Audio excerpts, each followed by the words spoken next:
Mel, bilisan mo! Yeah, sorry. Ano ba yan? Tagal kasi nung klase. Ano tuloy? Tingnan mo, Okay, wait. dilim na. I'll just rehearse, okay? College of Education. And then, siguro, 2, 3, and action. Hi, my name is Melissa Ferrer, and I'm a College of Education student.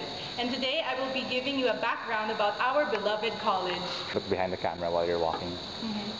The College of Education started as a unit under the College of Liberal Arts in 1913.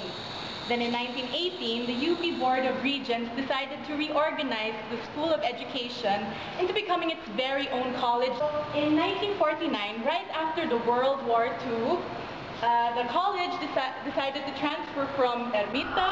Uy, narinig mo yun? Come on, music it. Hindi, Wala naman. Almost 7 p.m. Come on. Okay. Oo nga, kaya bilisan na natin, no? 2, 3, action.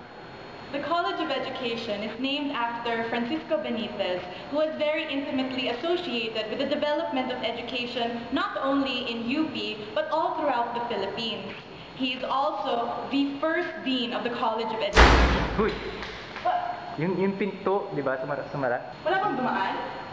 Wala. Ang laki. Tayo lang ba ang tao dito? Never mind, Brian. It's nothing. It's nothing. Di ba yung si Benitez nga, minumulto niya yung eduk. I don't believe in that. Come on, grow up. Sige. Bilis. Last na. Last. Action. The vision of the College of Education is to provide excellence in teacher education in the service of humanity. Now, the UPCAT is coming soon, and we invite all of you UPCAT takers to be part of our family here at the College of Education.